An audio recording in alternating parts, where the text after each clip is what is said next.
Welcome to episode number 27. I am your host, Sebastian ENGSTROM, and today, Lukas Grouleff joins us from Denmark. He is the second fittest and best CrossFitter in Denmark. We get into his journey of how he skyrocketed and became just a phenomenal CrossFit athlete and why he's rising the ranks so quickly, almost making it to the CrossFit Games, just shy of a few seconds in the semifinals. We go into his training, his diet, his mindset, as well as what motivates him, what drives him, and the background behind everything. If you feel like this show is bringing you value, please hit subscribe, like, or do a good deed of the day. Scroll down on Apple, hit 5 stars. That makes us reach more people. I truly appreciate you doing that and taking the time right now. You can take 5 seconds. Thank you for doing that. And check out the 2 programs that we have, the CrossFit programs. One is methodical CrossFit, one is gymnastics CrossFit. This is your strength, Olympic weightlifting, gymnastics, and Metcon divided out, progressively structured. This is going to make you stronger and get you more skilled, not your regular WODs, your regular workouts from CrossFit. This is actually going to make you better. Even if you're not into CrossFit, this is going to make you a better athlete, and that is the whole goal behind it. I do it myself. It's delivered via a very smooth app with videos with me. If you have any questions, you can ask me and I'll coach you on the lifts or whatever questions that you have. You can find these programs at safina.io or safinastrength.com. And for 15% off your first month, hit Safina, all caps, 15. To the conversation now, enjoy it with Lukas. Lukas Grouleff, welcome, or Grouleff, as you would say it in English. It's amazing to have you here. Welcome to the podcast. Thank you very much. It's a pleasure to finally be here. Yeah, I'm really looking forward to it. It's been a little bit of a journey. It's the last few days. You've been to a competition in Madrid. You had influenza. You've changed some things up in your training, and why you're here in the very first place. Maybe let's get into that first. You are an amazing CrossFit athlete. You are based out of Denmark, but what else and who else are you? How would you describe yourself, Lukas?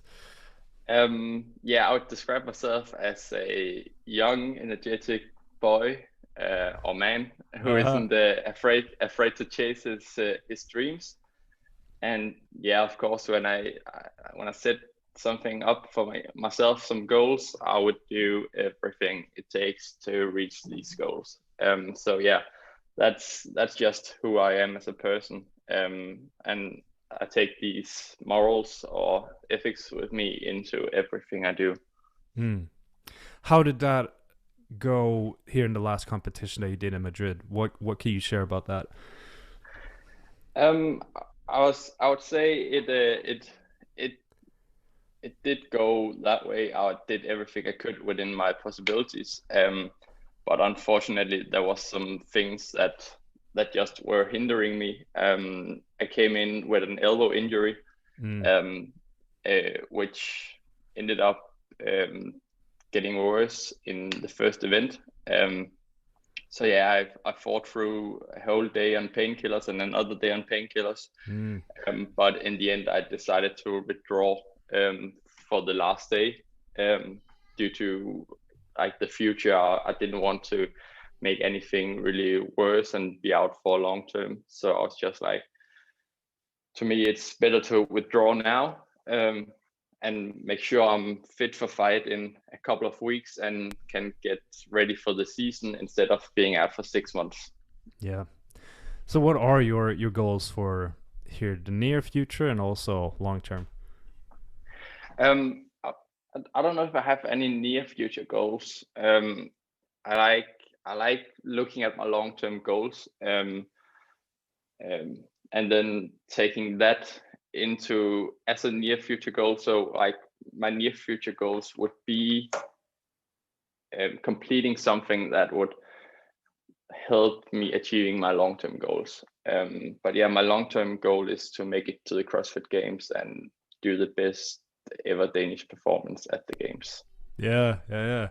So in Denmark, would you say all of you are pretty close. It's not the biggest country, like size wise, if you look from on the map. And yeah, how do you all know each other well? And are you very competitive with each other, or is it like, hey, you're my friend, but I'm gonna kick your ass? I think yeah, everyone in Denmark knows each other as like within the CrossFit community. There's a lot of there's a Danish firm who are making a lot of competitions like every month here in Denmark, and it's usually only the Danish guys that shows up, but it also makes sure that everyone gets to know each other, and you get to like I really don't compete at them. I want to focus on my season and stuff like that, like everyone else at the higher level. But we show up and watch the other guys, and so everyone gets to see each other and know each other. But there's definitely some rivalry. But I would say friendship's always the biggest part. Yeah, that's awesome. So with training for CrossFit, there are many different ways of going about it. As a young stud like yourself, it's easy to get very much like, I'm going to prove myself. I want to make sure that people see that I win. So kudos to you too, to being humble and knowing when to pull out and focusing on the long term. I've sure myself played through injuries and made injuries worse, or re-injured myself because I didn't listen to what was actually best long term. That being said, how do you structure your training yourself? I saw that you recently joined Red Pill, or that's been part of what you're doing. So you're doing team training. So if we're going into, do you write your own programming? Do you have someone that programs for you? What do you have cycles, and how do you focus on it? Yeah, so I've been with Red Pill for actually 4 years. And I've been coach by Phil Mansfield for all those years. So Phil is writing my whole program, everything. But we do things together, like we plan the season together and stuff like that. But he's writing the program. So if he thinks I need a strength cycle, that's what he's putting me on. Of course, there will always be like some communication about what we are focusing on. But in the end, he's the coach. So I'll let him do the programming, the coaching stuff, and then I'll do the work. I find that CrossFit, like any other sport, is very much a team sport. If in that way that there's a coach, there's some athletes, and it's more like it's a team instead of an individual athlete. You can look at tennis players; they're not programming the training themselves. They have a coach that tells them what to do and stuff like that. And I think that's very important within CrossFit as well, like to have someone who controls your training, because you are not. I wouldn't say you're in the best. You're in the best position to do it yourself when you're in the gym and pushing hard. Sure. So shout out to your coach as well. How did you come in connection with him in the very first place? I was actually very lucky that he lives in the city where I came from. So it was partly through another sport where I got to know him, but also then through the gym where I trained at before. He started coaching my former coach who I started up with, and then he was like, Lukas, I think you should join us with Phil instead of me. That would be better for your development. And then I was like, okay, I'll do that then. Because he was my coach, and that's his history. Okay, so if we go in a little closer to your training, then is it so? For example, if you look at big names like Matt Fraser, like he does a lot of things. It's progressive, it's structured. It's not that much, you can say, not that many metcons, not that many, you can say, not that much high intensity. There is, and that's part of it. But a lot of it is also your traditional strength training. Um, do you have that program into and gymnastics as well and all that? Is it, or is it just like, hey, you do a heavy back squat and then you go after it with a metcon for the rest, or several of them? Like how do you structure it? How is it structured? Yeah, I'll say it really depends on where we are in season. So when we're in off season, I would definitely always keep the things separately. Focusing on developing my strength, focusing on developing my aerobic capacity, focusing on the anaerobic capacity, and keeping it separately. But the closer I get to peak form, the more blending there is. Yeah. But usually the most blending happens 6 weeks before or something like that. That's where it's completely full metcons. Yeah. Mixed as metcons, as in like a heavy back squat into a gymnastic barbell cycling something. And Yeah, for sure. Okay. So this is not your average type of workout. Like how did you get the appetite to start doing something like this in the very first place? What is the origin of you starting with CrossFit? You can even go as deep as, hey, my father like worked me hard on the farm. Like I don't know your background in that way. So yeah, you just let me know. yeah, I think I've always done competitive sports. So the competitive side comes from that. When I was a kid, I started as a gymnast. My mom and dad were former gymnasts, and so of course all my brothers and I had to go to gymnastics. And throughout the years, I tried some different sports, some for longer than others. And then when I started in the gymnasium, I think it's called high school. So it's like after you're around 16 to 18 years old. Like you got into alcohol and parties and stuff like that. So Sure. I stopped doing sports and started in the gym doing the regular disco pump Sure. for Yeah. the biceps, and found that very boring in the end. And then my mom had started CrossFit, and she was like, "Oh, Lukas, you should come join me for this." And I was like, "Oh, that's not happening. That's not happening." But yeah, then I started CrossFit. Wow. Okay. So gymnastics. What type of gymnastics are we talking about? Uh, What were you focus on? it's the team gym. So with the trapeze and the floor. Yeah. So it's not the Olympic gymnastics. Okay. Yeah, I see. How has that impacted your CrossFit performance now? Like what do you see? How has that helped you become the athlete that you are today?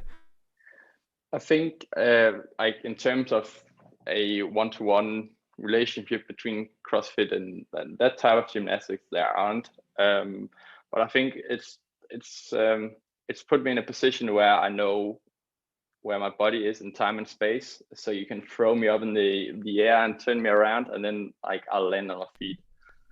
So I know where I am in time and space, and I think that gives a huge body understanding and body control, learning different movements. Yeah, so with the gymnastics, would you say that that's your strong suit when it comes to I, CrossFit? Yeah. I would definitely say gymnastics Yeah. is my strong suit. Okay. Yeah.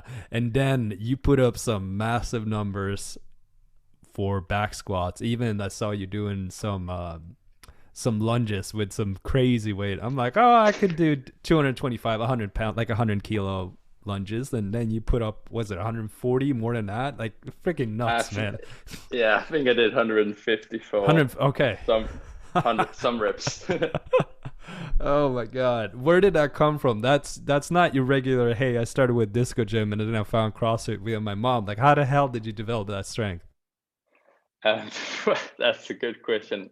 We do a lot of lunches at Red Bull, Ah, and okay. I think like should, lunches is my favorite exercise. I love heavy lunches. It's just fun. You might be alone in the world with that. I love it too. Yeah. So you have one more, but I don't think that's common. There was a heavy lunge workout at the CrossFit gym where I go to, and everyone was just complaining. It was, yeah, I hate it. Oh, it's awful. Oh, I'm so sore. But hey, I think that's the greatest feeling. The soreness is great.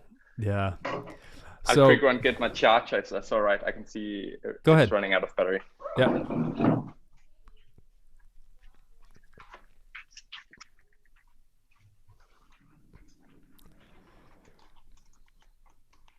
Then perfect. Yeah.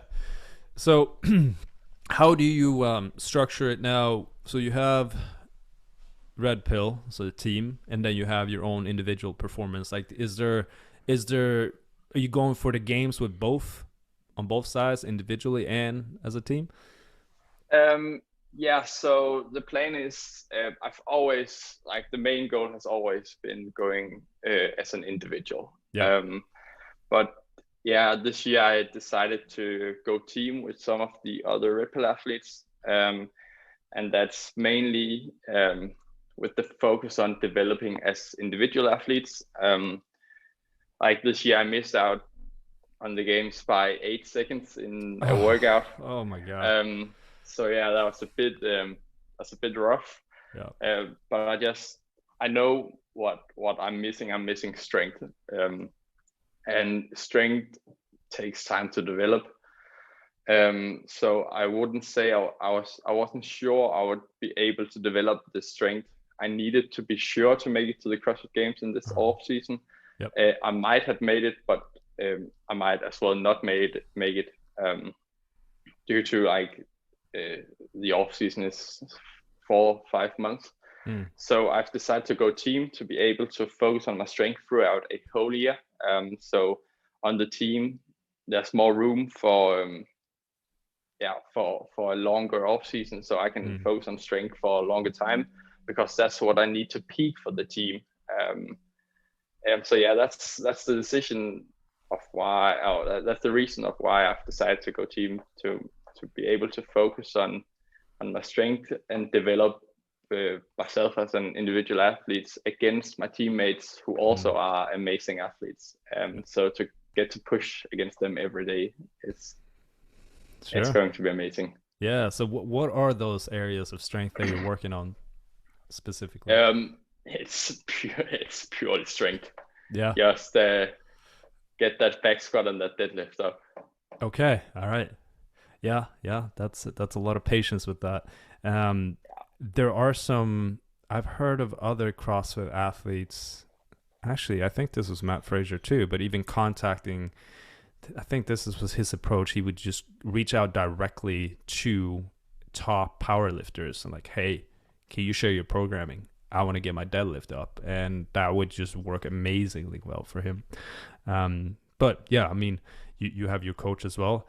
I thought about that as a side note. So with other areas that you see, what other areas do you focus on for areas of improvement that you feel like, all right, this needs some attention and love? Yeah, I think like my weightlifting as well, but that also comes with the strength. The stronger you get, the more comfortable with the weights you'll get. So it's all around. It's all built around that strength side on the CrossFit perspective. Yeah. Sure. Yeah, I hear you. Mainly. Yeah. So with your current schedule, like what does a regular week look like for you, and then we can go into a regular day, like training wise? So yeah, a regular week, I'm training 7 days a week. I don't really do rest days. And it sounds weird, but I think having a weekly rest day isn't the best for your body, because it's not your body might not need the rest day at that time. So we really do fit rest days into when the body needs them. We are professional athletes, and if you look at professional cyclists. I have a cycling background, and is used to that cycling volume. And if you look at the Tour de France, when they are having a rest day, they're out riding 150 kilometers just to keep the body going. And I think that's very, very important to like keep the body going, to make sure the blood volume doesn't drop too much. And also, if just a regular example would be, if I have a rest day on Sunday, like I might be finished training Saturday at 4 p.m. So from 4 p.m. to 12 in the evening, there's 8 hours. And then you have a full rest day Sunday, that's 24 hours. And then you start training again Monday at 8 a.m. Like in the end, that's 40 hours of rest. That's not a rest day, that's 2 rest days. Sure. So yeah. How do you do 2 workouts a day, 1 a day, and usually how long is it? Like everything else, it really depends on the season. I usually have 2 training sessions a day. So I have 1 in the morning and then 1 in the afternoon, evening, and then I have to go to the university between those 2 sessions. So what does for example today look like? What do you have going on?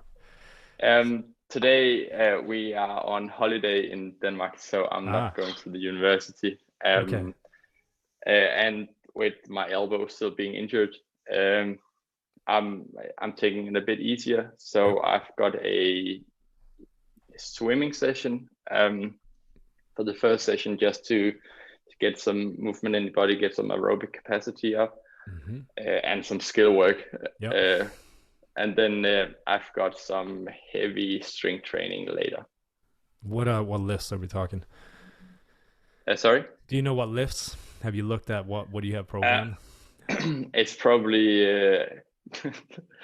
heavy back squats, heavy deadlifts, and heavy lunges again today. Okay. Again today. All right, nice.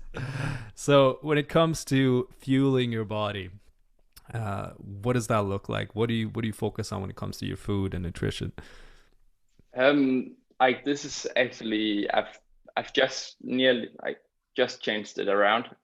Starting tracking my food. I've never done that because we've been working from like, if you're tired and you feel like you need food, you should eat. Like if you don't have energy enough for the training sessions, you should eat. So that's what I've always been going for. Never tracked anything. Just made sure that I ate quality foods and within some restrictions to make sure I felt good.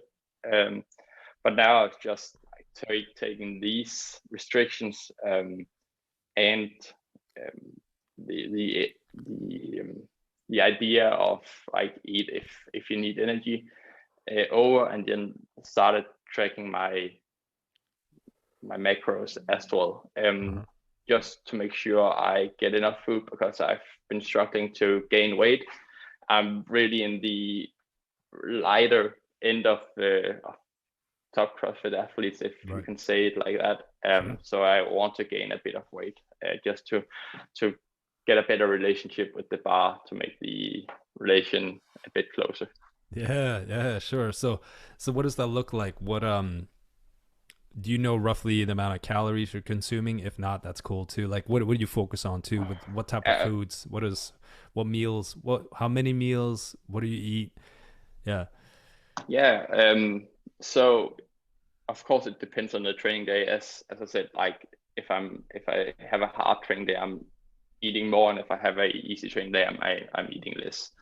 But roughly, I think the average intake over a month would be 4,500 calories a day, roughly. And I split that out for around 6 meals.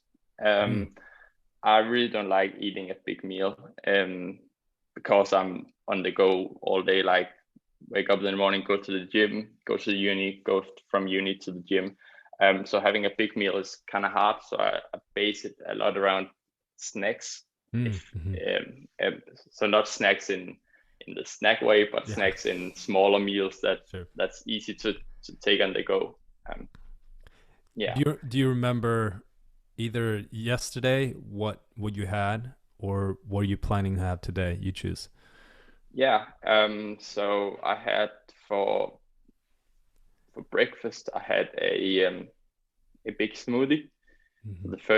for the first meal. So What'd you it's put not in that? so I had 200 grams of oats. I had around 120 grams of banana. I had some pineapple, some strawberries, spinach, water, and some protein powder, Okay. a vegan protein powder. Yeah. Um, so yeah, that was my breakfast. That's a Mhm. big breakfast. But it's because I'm on holiday right now. I get summer, not summer holiday, but fall holiday in Denmark. So I'm not that busy, Hmm. so I can have some larger meals. Okay. And then the next. And, yeah, and then I went to training, and during training I think I had a banana, and I had a raw bar, Hmm. and then I had a carb drink as well. Hmm. Um, and then after training, I had lunch where I had a bagel with tuna, avocado, some other salad, and a pasta salad with vegan pesto, um,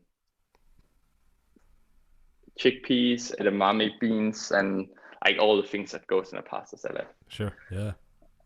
And for then I went training again and had like the usual training snacks like baby food, banana, all that stuff. And for dinner, then I had tortillas. Okay. Nice. All Yeah, right. and then some like late evening snacks and like some peanut butter sandwich or something like that. Yeah. Yeah. Do you cook yourself? Yes, Yeah. Yeah. it's What? it's You go. it's not very good. No. What's your what's your favorite meal to cook? Um, as I say, it's not very good. So I think like my favorite meal to cook is an easy chicken pasta bolognese or some chili sin carne or stuff like that. Okay. Yeah. Yeah. All right. What would you say outside of your cooking? What is your all-time like favorite meal? Like, hey, like this is the meal I want before I die. Like, what would that be? Oh, it will have to be my granddad's pancakes with ice cream. Ooh. Okay. What type of pancakes? Is it just regular pancakes or special ice cream? What is it? I think I think like if they're called crepes actually. Yeah. So Yeah. it's like the flat pancakes, Sure. and then it's just like regular vanilla ice cream.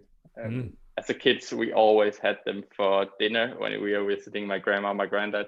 Yeah. So we got pancakes for dinner with ice cream. So like that's just a good experience as a kid when you're allowed to have dessert for dinner. So I think That's that's amazing. like yeah, the memory is just amazing with that. Yeah. Yeah. For sure. Uh, how going forward do you see because you're putting on more weight? Like, is it difficult eating everything that you do right now? I've done that myself. Like, and it just becomes a job. What you're eating right now, like yesterday, it sounded good. Like, hey, they're good meals. The meals that I was eating was just like, I don't want to eat, and they were not that good. Yeah, I really struggle eating, and Yeah. which is also the reason why I started tracking my macros because I was definitely not getting enough. I see. Yeah. So yeah, I had like it's not too long ago. I had a training day where it's a long training day, and when I have a long training day, I struggle eating. Mm. So we got to 6 p.m. in the evening, and I had eaten 3,200 calories or something like that. Yeah. Oh no, it was less. Sorry, I had eaten 2,400 calories or something like that, but had burned 2,600 calories in my training session. So I got home in the evening. I was like, okay, I need to eat 3,000 calories now.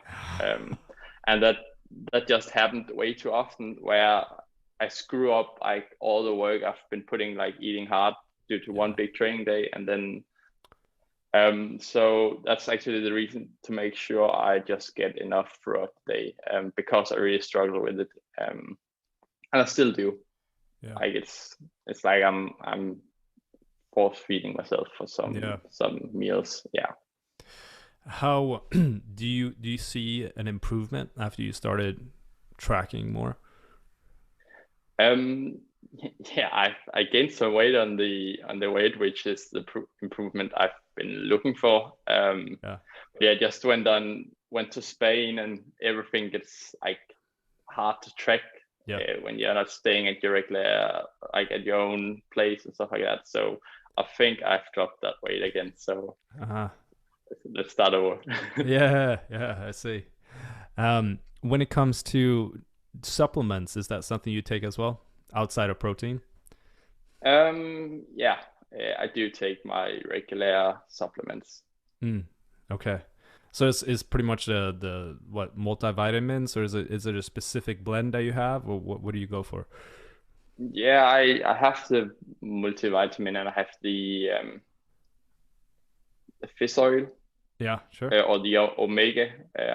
It's a vegan omega I do. So, and then like the regular things you do in high training seasons, like you make sure like have everything. So when we do train a lot and we do like sweat a lot, I think we um, I flush out some of the minerals and stuff like that. So I just make sure I have enough of everything that is in the multivitamin. So I might take a extra multivitamin and stuff like that to get everything. Yeah. Have you heard of I think it's called L-alanine, something along those lines? Have you heard of that? Uh, uh, I've heard of L-carnitine or something like that. Okay. I haven't Yeah. heard of L-alanine. Yeah, this is different. This is something that, again, I'm referencing Matt Fraser a lot here too, but he was like, yeah, I don't get why a lot of, like, no one is taking this stuff. Like, this helps you, like, just get rid of all of your lactic acid. Like, you barely feel it. It prevents, it's something where it prevents the lactic acid to really, maybe the production of it, so you can go for longer without feeling that burn, right? It's interesting. I'll look it up and I'll send it to you, because I mean, yeah, Oh, I'd that's like you to have cool. an edge. Yeah, for sure. I, I think it's it is in pre-workouts, aren't it? I think it Ah, is. okay. I think usually like that's the beta alanine, and I think the alanine is in it as well. But yeah, it Okay. makes great sense if it's in pre-workout, like if it blocks your lactic acid. For sure. Yeah, yeah. When it comes to sleep, what does that look like? Um, yeah, I like sleeping. Um, Yeah. I'm a very B human, so I get to bed I late, and I like sleeping and Mm, until late. But I'm like sticking to a rule of like at least 8 hours of sleep, mm, and I'm trying to make that fit. It doesn't always fit with with the university and training. Like it's two full-time jobs. sure. But I'm trying to make it fit, and Yeah. otherwise I'll catch something in the afternoon. Yeah. So will you average what, 7, 8 hours a day, roughly? Yeah, I would say that around 7, 8 hours, and then like in the weekends, I like to sleep like maybe 9 or 10, um, Sure. Yeah. just to really freshen up and feel good. Yeah, for sure. When it comes to the mindset part, the mind is primary, as they say at Jim Jones. Is there anything that you do to strengthen that? We did a breathing exercise here to kind of calm the nerves and get into your mind. Do you do any visualization, breath work, meditation, journaling, anything of that sort? I do journaling, and I do yeah, mental work.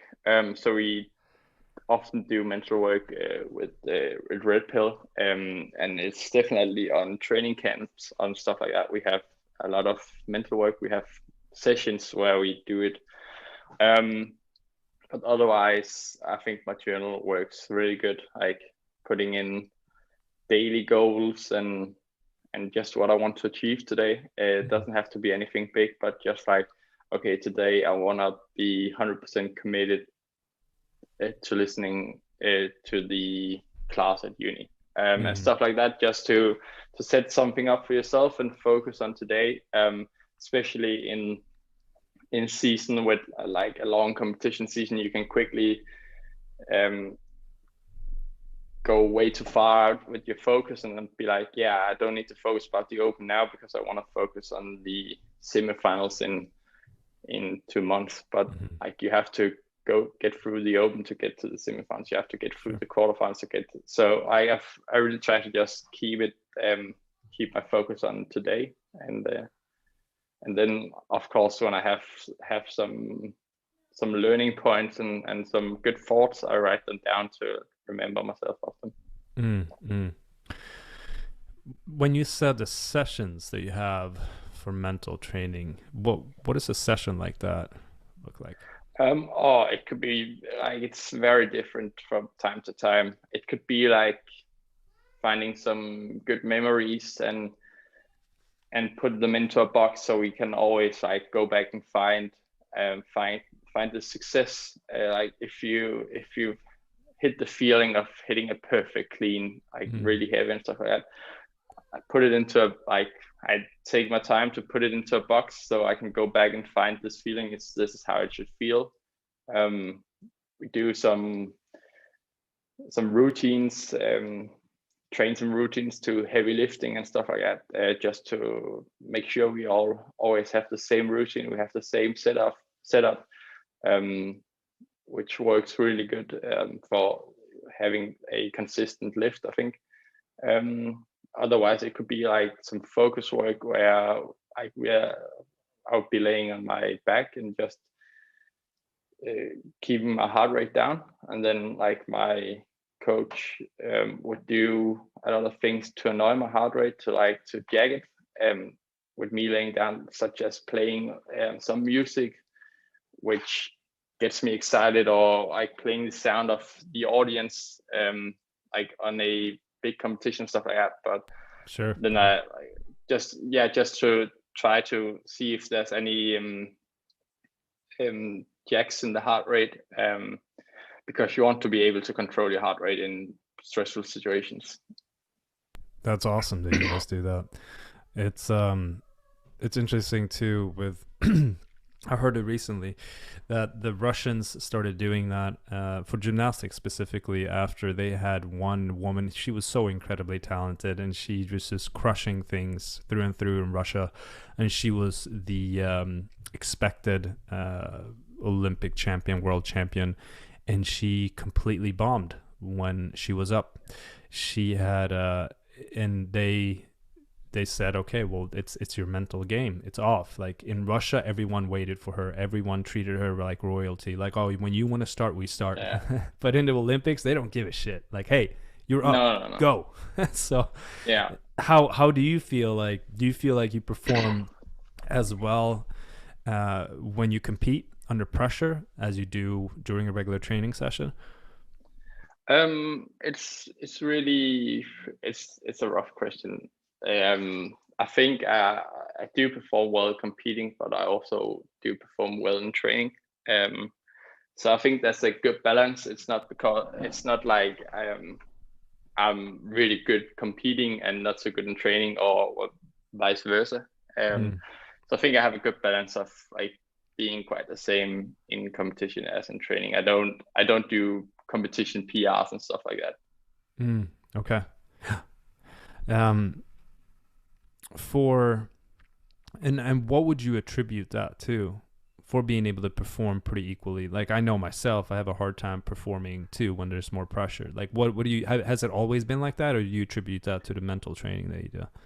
I think it's a part of my nature, of who I am. Of course, mental training does help on a lot of competitive things, but I would say that's minor things. Like in the end, it's everything that needs to come together, and I just feel like that it comes together well for me when I'm competing and when I'm training. So Sure. I like training alone. I like training with my friends, and I just like to have a good time. So I think having a good time is also what you do when you compete. Sure. Yeah. Yeah.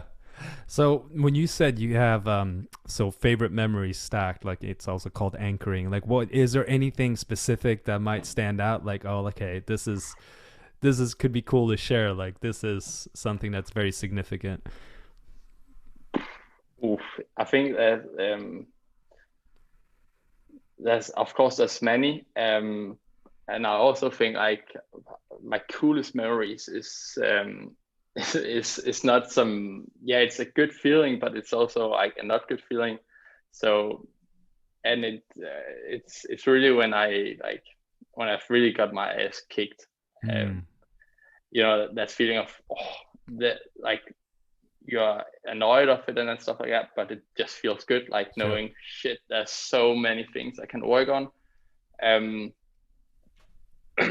so I think all those things where you just like the body is hammered and you're tired and on the edge of yeah of just breaking down. I think that's the best part because that's where you get on top of it, Yeah. and you overcome hard things. And I think these memories are really good. Mm, mm, yeah. Nice. So when it comes to what have been highlights so far in your CrossFit career? So yeah, I think there's been a lot of highlights. I haven't had a big career yet. It's still to come, but Hmm. I I really like, for me, like personally, highlights would be all the training camps I have with my friends and all those times. So it's not a competitive, it's a competitive environment, but it's not a competition. But like that would definitely be as a highlight for me personally. If it should say a highlight competitive wise, which people would call a highlight, I think it would be um, this season, where I finished 36th in the world in the CrossFit Open, Hmm. and I came seventh at the European sanction semifinal. Hmm. So I don't think people expected me to be in this shape. Hmm. I did myself, but they Yeah. didn't expect me because I didn't show it on in the social medias and stuff like that. Got it. Yeah. Huh. What about the greatest challenges? What have been even in it doesn't have to be CrossFit too, but in training overall, what are the greatest challenges that you've faced? I think this season's peak towards the semifinal was very rough for me. It's the first time I've peaked in this way, like peaked really hard for competition, and it was just rough on the body for the first time. In another way, training is always hard. It shouldn't always be hard, but like there's always some hard parts in it, and you always want to push yourself every day. But yeah, so there was a lot of training, and I remember the first day I was supposed to do a lot of barbell cycling, because I'm not great at that, and it would definitely come up in the semifinals. So I remember just doing like this long workout, which was supposed to take around 10 minutes, and like when I was 2 rounds in out of 5 rounds, like I had been going for 12 minutes and stuff like that, something Mm, like that. So yeah. I remember just like doing my deadlifts, and the tears were just crawling down my Oh. cheeks, and that was a rough day, Yeah. but got it done. Yeah, yeah, yeah. And those are also the most memorable. As long as Yeah, you, exactly. yeah, yeah. Um, Now that you look back at your life overall, what has been outside of training? What was just overall the toughest thing? What has been the toughest thing? And you can go deep here and share whatever you feel comfortable with. What has been a challenge you're like, all right, this changed me as a person? Um, of course, it would always be family stuff like that. That would be rough. But I think like there's happened some things in my life that I don't really feel like sharing, but they've Sure. really changed how I say goodbye to people. Yeah, so I always try to tell my mom I love her Mm, when I go away and stuff like that, because I know how fast you can lose people. mm, Yeah, so I think that hasn't been it has I haven't lost someone just like that, but I know someone who have, which I I could see in the person that was really rough, and mm. also just reminds me of how fragile life is. Yeah. Yeah. Yeah, that's for sure. That's one of the big reasons why I started this podcast is I was going down a path of my performance was more important than my wife and my daughter. And so the name Safina is dedicated to Sophia, my wife, daughter Athena. And it took for, it was my cat or our cat that got hit and killed, but it felt like I lost a son. And it was really that realization through death, like, what the hell am I doing? I got my life completely twisted and I need to reprioritize. And I was with a very successful startup company that was skyrocketing and doing incredibly well. But I was so caught up in my ego. And I had a mentor who did incredibly well there, and he rose to ranks. He was a young guy, and he opened up an office in Austin. And he didn't do as well as expected, but incredibly wise, did meditation, did so many just incredible things. And then I talked to him right before I left the company because I realized I needed to change things in my life. And I asked him, "How do you do?" And he said things like, "Hey, like difficulty creates character."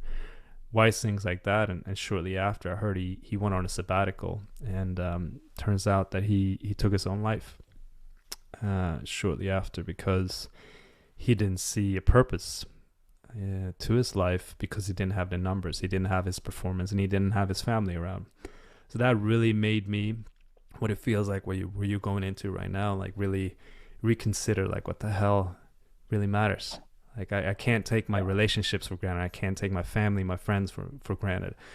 And hence why I've gone a lot. Like, I mean, that's why we did the breathing exercise here in the beginning. That's why we're talking about what we're talking about right now. So thank you for sharing that and being vulnerable about that.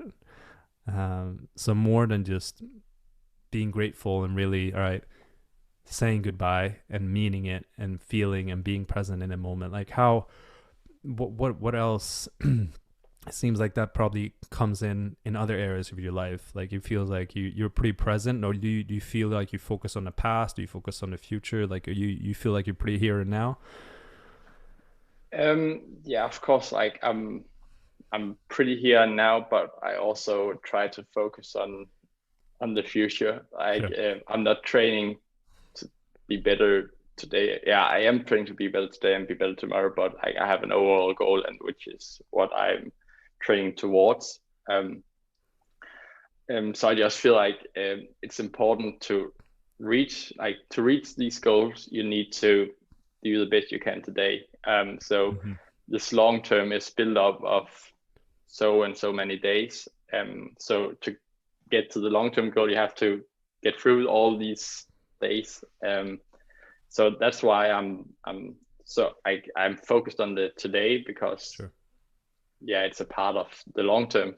Yeah. And you can't just focus on the long term, because like then you'll get caught out in everything else. So I just try to minor it down to like the small goals we talked about, and the small goal of today. Yeah. Sure. So outside of CrossFit, what are your goals? What do you focus on? You're in university right now. What does that part of your life look like? Yeah, so of course I focus on being a a good brother, a good family member, a good boyfriend, on the family side, but also focus on doing all right at the university. Mm, So I of course want to get my degree, Uh-huh. but I also know that isn't top priority. Yeah. My top priority is CrossFit at the moment in Hmm. regards to training, university. Um, so I'm just focusing on getting a degree, so I have something to build on in the future. Yeah. Um, What are you yeah, studying? I'm studying economics and business administration. Okay. What made you choose that? I think it's I've always been interested in economics and maths, so mathematics. So I think that's that part of it had to go that way. But on the other hand, I've also always wanted to drive a business. I like the idea of building something up from scratch. Like Sure. just like CrossFit, we're building ourselves up to be the fittest we can. Um, so I think that's like that mixture is perfect. Yeah. Mm, nice. If you could imagine a perfect day, what would that look like to you?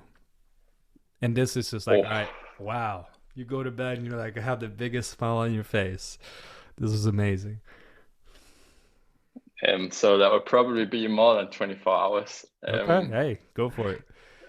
Um, yeah, just I perfect day would be I had a long good sleep, woke up, had a great breakfast, just had the time to like enjoy like all the things that I'm rushing through in my everyday life.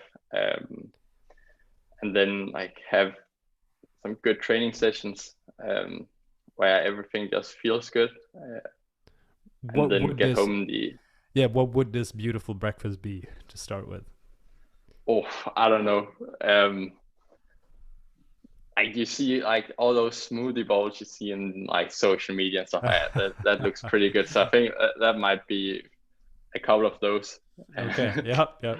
Might do. Yep. Um, yeah, and just like have a training session where everything goes well and everything feels good.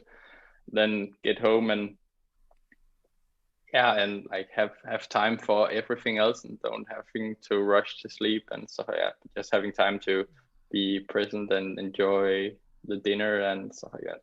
Mm, yeah. Yeah. So really, really just like enjoy the day and yeah. But I think to be fair, I think like a lot of my days are good days. Okay. And Would you enjoy this? Would this be in Denmark or what country would you want this perfect day to be in? um, yeah, I think like Denmark would be all right as long as it's the 1 week in the summer where we have sun. So Yeah. Yeah. Yeah. What would be the a country that you would want to visit? What's top of the list for you? I've visited Australia already, Mm, and I found Australia to be amazing. yeah. I would also want to go to New Zealand, Hmm. um, and then I would like visiting the Asia, so visiting Japan or and the countries over there.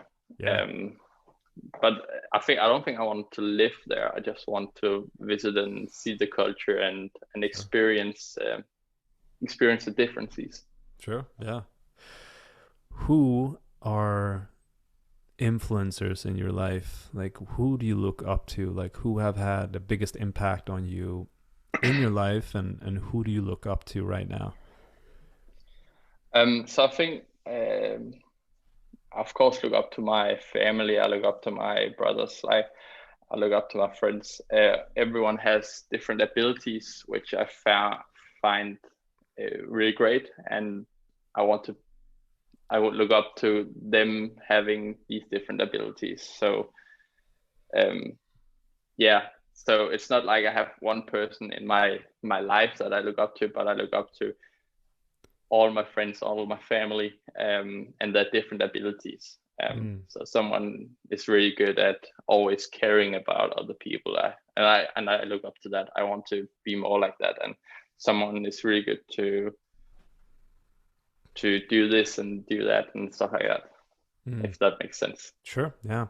When it comes professionally, CrossFit or even just elite athlete, like who is someone you're like, wow, this is a badass athlete? Um, I really don't look up to any CrossFitters, to be fair. Mm-hmm. Um, but I do look up to cyclists. Yeah. So one of my favorite cyclists is Julien Alaphilippe, Mm-hmm. um, the French puncher. Yeah. So I just like his like the way he tackles situations. He's always attacking, and he's always like giving everything. I can remember the scene from actually the Tour de France this Mm-hmm. year, Yeah. where I can't remember if he's just lost the yellow jersey, and like he's in the favorite group, Mm-hmm. and they're going up a smaller mountain. It's one of the first days, and then like he just attacks, and everyone's like, "Why did he attack?" And then like 2 minutes later, he just like completely goes down, and he Mm. was just like, "Yeah, I don't have any energy, so like maybe I can get it. Like if I attack and get a get a lead, I might get some more energy." And just like I like that idea of just always pushing and always yeah giving your best. And then like I like the way he rides his bike. It looks really good. Yeah. So for listeners, there's quite a few in the United States. Like when they hear you're from Denmark, right? It's cold as hell. Like do you and it's very popular now with ice baths and whatever ice therapy or cold therapy. Do you do anything of that nature yourself? No, I don't. No. Right. So I live in Denmark's second biggest city, Uh-huh. with just under 500,000 citizens. So it's a big city in Denmark, but it's really small to the rest of the world. And I live in a small study apartment, so Hmm. I don't really have space for that. Sure. I do some. You could go to the I ocean. do a lot of. Yeah, but I'm not doing that. Yeah. But yeah, so I'm doing a lot of movement specific work. So like if I have something with my T spine, I do some work on that. But I don't do ice baths and sauna and stuff like that. No, no. Okay, interesting. We have, and that is the main reason why we moved to this house that we live in right now for my wife. So we moved from California, and she used to like 20 for everyone who does Celsius, 20 plus degree weather every single day, 20 or 30. That's nice. It gets cold when it's below 10 Celsius. Then you need to have a Yeah, jacket and a hat and gloves and everything. So it's it's a little different than where we're used to, you and I. And for anyone else that's below 50 and above 70 degrees, she's doing well. So we have a sauna just specifically for that, and she's all into biohacking. So she loves that, and she does that on the regular. Unfortunately enough, we got our infrared light panel by Juve here. Red light, it blew up. So I don't know if it was the uh, converter, but that sucked. So it's an expensive device. So we'll see what happens. But what I'm getting at is that I still take cold showers every single day, but I don't have a desire to turn. Like before, I was doing it religiously. Like I was turning nozzle all the way cold. It doesn't get that cold in the United States, but here in Sweden, like you just start shivering, and and like you're saying, like it's my wife said it the best the other day. Like, hey, why would I want to do cold therapy when it's freaking cold every single day? I get enough of it just stepping outside. Like, so I kind of agree with that. Like, I have no desire of jumping into the ocean, even though to a lot of other people be like, oh, well, why wouldn't you do that? You have this perfect opportunity. But yeah, when you grow up in it, it's like, I have enough of the cold, right? You're cold all the yeah, time. exactly. Yeah, yeah. Um, when it comes to uh, so when you look at yourself 10 years from now, what advice do you think Lukas, 10 years older, would give you right now? Oh, that's a good question. Um, I think it would be just like to enjoy every day, enjoy what you do, and do everything with a smile on the face, even though it sometimes sucks. Mm, Um, because it's sometimes like it doesn't always suck, but there will always be days where you just don't feel like it, and everything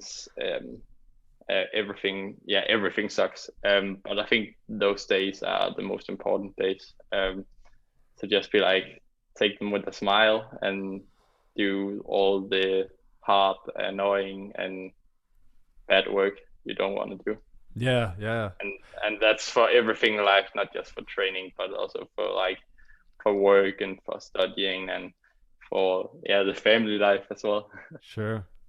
So that goes into a little bit of your secret sauce too.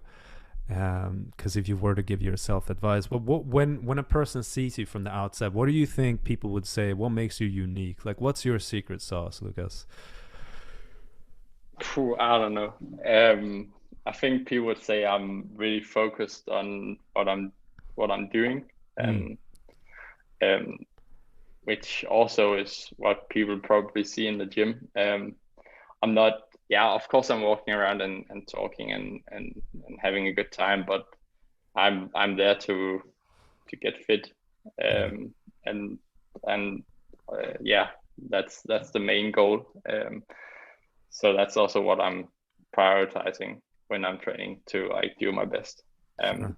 You can still have a great time with your friends and stuff like that, even though you are focused on something. I'm working on that piece. Yeah. Yeah, I easily get distracted and then I find myself, oh, I'll just have a little talk a little longer and all of a sudden I'm not focused anymore. But if you can do it, amazing. I completely agree with you. So, a few final rapid fire questions. Favorite movie and why? Oh, that's a tough one. Um, to be fair, I don't really have that much time to watch TV. Uh-huh. Um, but if I had, I can't come up with a favorite movie, or at least I can't remember the name of it. But um, I really like documentaries from Second World War. Uh-huh. So like in that perspective, I'm really nerdy, but also like um, all the Harry Potter stuff, Uh-huh. and actually, like if I had to choose a favorite movie, it would probably be Harry Potter and the Half-Blood Prince. Yeah, Okay. that came. You'll have to share now. First, World War II. Why? What's so fascinating about the documentaries? I don't know. I just I find history really fascinating because we've all gone through history to get to where the world are today, and I think World War II is one of the closer, bigger events that's formed the society we have today, and Sure. I think that's why I find it really fascinating. Yeah. Yeah, Okay. And why Harry Potter and the Half Blood Prince? because Harry Potter is sick. It's Yeah. Yeah. Have you read all the books? I haven't read the books. Okay. Yeah. I Yeah. have read some of them because we were forced to read them in the school, but Yeah. I'm not that into reading. Okay. All right. I get it. Um, any do you listen to any podcasts? Um, Not really. Okay. Yeah. Uh, When it um, I'm I'm listening to like the ones I've been on once in a Sure. while when they pop up, Yeah. or when I'm driving a car or something like that. But usually I'm listening to music when I'm training. Yeah. So that's the next question. What type of music? Oh, depends on the training session. Okay. Definitely depends on the training session. What are top? Um, Yeah. Go ahead. yeah, so it could be anything, but I would if I would usually listen to some hip hop grime or some I think we in Denmark call it dag dag. Okay. So yeah, that's what I'm mostly listening to. But otherwise, I could easily pop on just a top 50 list and just listen to something. Because it's not always I want to listen to my specific favorite training music. Sometimes I just want some noise. Yeah. Uh, Yeah. Yeah. What are your top artists and favorite artists? I really like Wu-Tang Clan. Uh-huh. Yeah. Yeah. So they are actually my top artists. Um, yeah, I think, yeah, Wu-Tang Clan. But Nice. in general, just hip hop and yeah, and that genre. Okay. What if you look back? We'll wrap this up as the ending question. If you look back on your life and there's one change that you can make in this world or impact, leave an imprint, what would that be? I don't know if I want to leave a imprint in this world. I think I just want to be myself and be who I am, and then if people find me interesting or find me as a good person, I would love to be good friends with them. And if they don't, then to be fair, I really don't care. Yeah, yeah, yeah. Wonderful. Well, Lukas, it's been a sincere pleasure.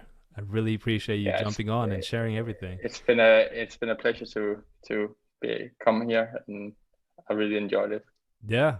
Lukas is just one intriguing individual. I love his drive. I love how he's getting after it. Check him out on Instagram, especially if you want to find out what he's up to. You can find his information in the show notes. He has some major leg strength. So I'm not really sure why he needs strength for some reason. I mean, he's strong. So check him out. You can listen to more content coming out soon on more CrossFit athletes. And if you like this show, you please 5 seconds, hit subscribe, hit like, whatever platform you're on. This helps us spread the message to more people. If you're on Apple, please scroll down, hit 5 stars. That's major. I mean, a major help to us. So thank you for doing such. And if you haven't done so, check out the CrossFit gymnastics program as well as the methodical CrossFit program that we have. It's intelligent, it's structured, it's progressive. It's going to be easy to follow, and you're going to see results. You're not just going to feel like you worked out and not see the result. You're actually going to get the results. So you're going to be shredded too. I mean, if you put in the time, that's to say, if you take care of your nutrition as well, right? I'm right there. I'm there if you need me as a coach, as a leader of the program. I do it myself.